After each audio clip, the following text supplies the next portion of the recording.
ورونو زندگی ډیره زیاته کمه ده د زندګۍ هیڅ ګارانټي نشته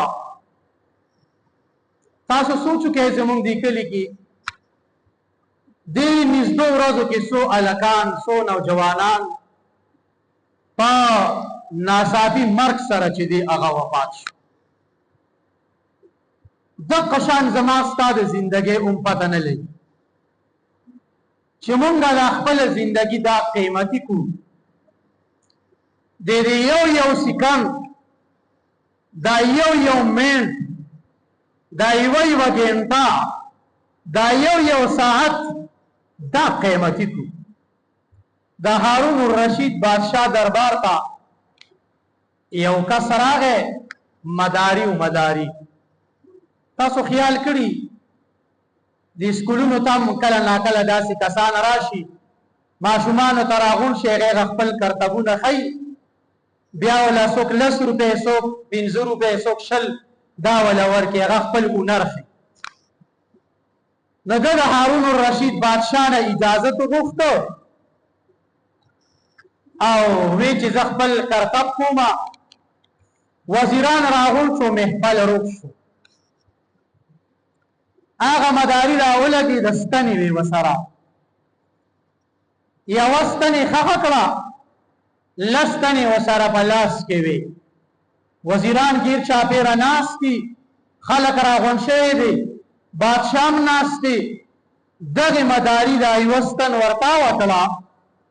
دومره تجربه وا چې هغه ستنې د هغه ولال ستن وسوم کې پوری استا داسې اونر وسره وزیران حیران دي بادشاہ حیران دی خلق حیران دی دویمه ورتا وکړه هغه هم داستنی پسوم کې نه نشتا لس والستنی دستنی پسوم کې نه نشته پورې تنه هو وزیران حیران دي بادشاہ حیران دي بادشاہ خزانچی ته اعلان وکړو چې داسې وکړه دلا د حکومتي خزانه نا 10 دینار انعام چې دی دا ولا ورکا او دویم حکم دا وکړو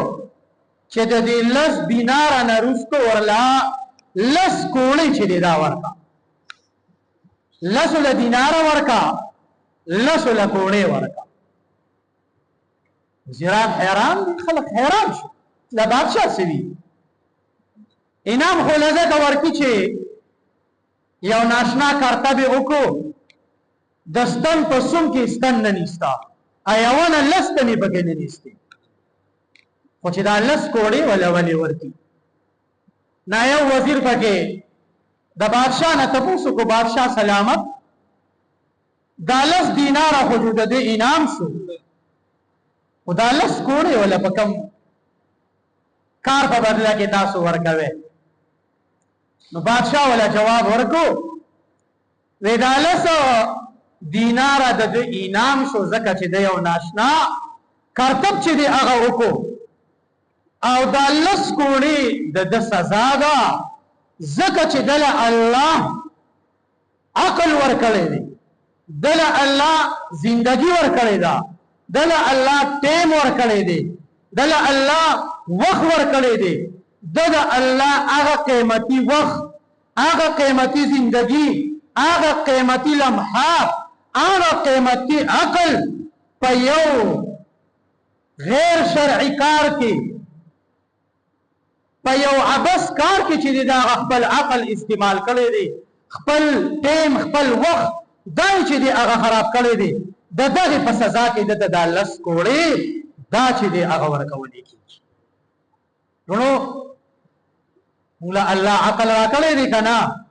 الله وخرا کړی دی کنا الله تیم را کړی دی کنا چا چې دی هغه الله لا د الله دین چې دی هغه تیم ور کړی دا ماتو زندگی روانه د ختمېدو والا ده زندگی ما ته ایثاری کینا دا وره چې ما تا کور ته راوړو کنه موږ سوچ نه کوو دا زما ستاسو زندگی مثال دی دا واوره دا واوره تا راواغسته او کولر ته دې واچوله نو هم دا واوره اوبه شوه، او یا دا واوره تا راواغسته او د ډیران په سر دې کېښوده نو دا هم اوبه شوه، د کولر دا هم اوبه شوه، د ډیران دا هم اوبه شوه. خو کومه پکې پیدامنه ده؟ هغه پیدامنه ده چې کومه ما ته کولر ته وویشته. خلقو ته پیدا واغسته، مونږ ته پیدا واغسته، اوس کلی خلقو خو چې دا کومه دې په ډیران کېښوده نو دا هسې لاړه اوبه شوه. دقه زما ستا زندګي درونو الله زندګي راکړې ده، که مونږ دا خپله زندګي په خیر کې استعمال کړه، په نیکۍ کې استعمال کړه او د دې قدر وکړو نو پیدا به راله راکړي، او که نه دا زندګي د الله په نافرمانۍ کې د الله خلاف، د دین نه خلاف، د دین د کارونو نه خلاف، نو هم دا زندګي اوبه کېږي، اخر دا چې دی دا به ختم شي.